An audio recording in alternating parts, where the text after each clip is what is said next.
Hi అండి అందరికీ. Welcome back to our channel. అందరికీ నమస్కారం అండి. ఈరోజొచ్చేసి ఒక అద్భుతమైన ఒక టెంపుల్ గురించి మీ అందరితో షేర్ చేసుకుంటున్నాను.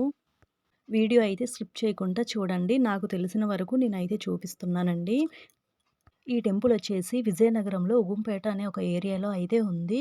ఈ టెంపుల్ దగ్గరగా ఒక 1000 ఏళ్ల నాటి చరిత్ర గల దేవాలయం అంట. అయితే ఈ టెంపుల్ గురించి ఎవరికీ కూడా తెలియలేదు. చాలా ఏళ్ల నుంచి ఉంది గానీ, ఇక్కడైతే పూజలు, పునస్కారాలు లాంటివైతే ఏమీ లేవు. ఇప్పుడిప్పుడు ఈ మధ్య కాలము ఇక్కడ ఉన్న కొంతమంది పెద్దవాళ్ళు ఈ టెంపుల్‌నైతే వృద్ధిలోకి తీసుకొచ్చారు. మొత్తం బాగా డెవలప్ అయితే చేశారండి. ఇంకా టెంపుల్ లోనికి వెళ్ళగానే స్టార్టింగు ఒకవైపు స్వామివారు దేవకీ వసుదేవునికి కనిపించడం, మరో పక్క తన తలపైన స్వామివారిని కూర్చోబెట్టుకొని నది దాటడం అయితే మనకి కనిపిస్తుంది. ఇంకా లోనికి లోనికి రాగానే ఎదురుగా గంట స్తంభం అయితే ఉంది. ఇలాగ ఓపెన్ ప్లేస్ కూడా చాలా పెద్దగా అయితే ఉందండి. మనం ఇక్కడ దీపాలు పెట్టుకోవడానికి కూడా చాలా బాగా నిర్మించారు. ఇంకా ఒకవైపు గరుకుమంతుడు, అలాగే మరొక వైపు అయితే విష్ణుమూర్తి, అలాగే పాదాల దగ్గర లక్ష్మీదేవి అమ్మవారు కూడా దర్శనమిచ్చారు. ఇంకా ఈ టెంపుల్ వచ్చేసి శ్రీమన్నార్ రాజగోపాల స్వామి వారి టెంపుల్ అండి. టెంపుల్ మొత్తం కూడా రాళ్ళతో అయితే నిర్మించడం జరిగిందండి. ఈ విగ్రహాలనేవి ఇప్పుడిప్పుడు నిర్మించారు మొత్తం కూడాను. రీసెంట్‌గా పెట్టారంట. చుట్టూ పూల మొక్కలతో చాలా బావుంది. అయితే లోన స్వామివారికి ఎదురుగా బయట అయితే ఈ చిన్న టెంపుల్‌నైతే నిర్మించారు. ఇది వచ్చేసి గురుదాల్వార్ స్వామి అంట. నాకు కూడా తెలీదు. ఇదే ఫస్ట్ టైం చూడడం. ఈ స్వామివారైతే ఇక్కడ ఉన్నారండి ఎదురుగా కూడాను. మొత్తం కూడా రాళ్ళతో కట్టించారు. లోనికి వెళ్ళగానే ఇగోండి గుడి మొత్తం కూడా ఇలా స్తంభాలైతే నిర్మించడం జరిగింది. టెంపుల్ అంతా కూడాను ఇగోండి ఈ ఫ్రేముల పైన రామాయణాన్ని మొత్తం మనకైతే చూపించారు. ఇంకా లోనికి వెళ్ళిన తర్వాత ఒకవైపు ఐశ్వర్య లక్ష్మి అమ్మవారు కూడా దర్శనమిస్తారు. గుడి అంతా కూడాను మనకి బొమ్మల రూపంలో రామాయణ గాథంతాన్ని ఫ్రేముల్లో కట్టి పెట్టారండి. ఇక్కడ టీచర్ ఎవరో కానీ ఇవి అన్నీ కూడా డొనేట్ చేశారంట.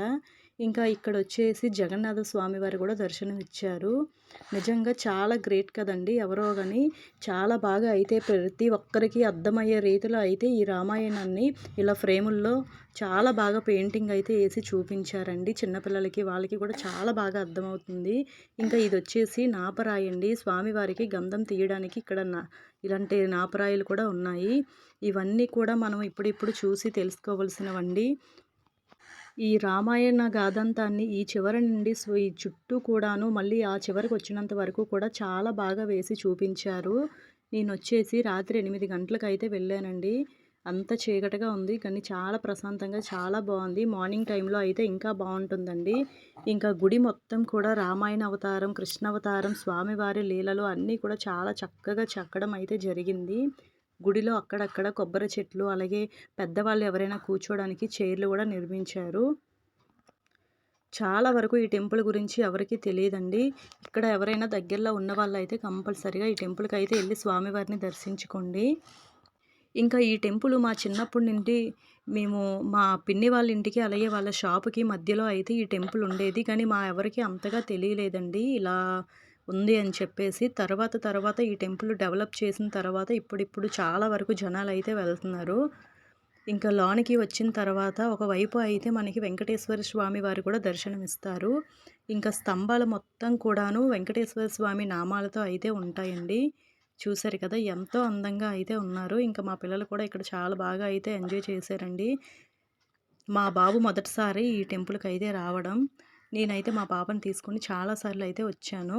ఇంకా ఇది లోనికి వెళ్ళిన తర్వాత స్వామివారికి డైరెక్టర్‌గా ఫోటోలు, వీడియోలు అలాంటివేమీ తీయకూడదంట. గోడ పైన కూడా రాసి పెట్టారు. ఇంకా వద్దని చెప్పడంతో నేనైతే ఇంకా వచ్చేసాను. ఇంకా బయటకొచ్చిన తర్వాత ఈ స్తంభాలు పట్టుకుంటే చాలా అంటే చాలా చల్లగా ఉన్నాయండి. మొత్తం రాళ్ళతో నిర్మించారు కదా! ప్రతి స్తంభం పైన వెంకటేశ్వర స్వామి నామాలైతే వేశారు.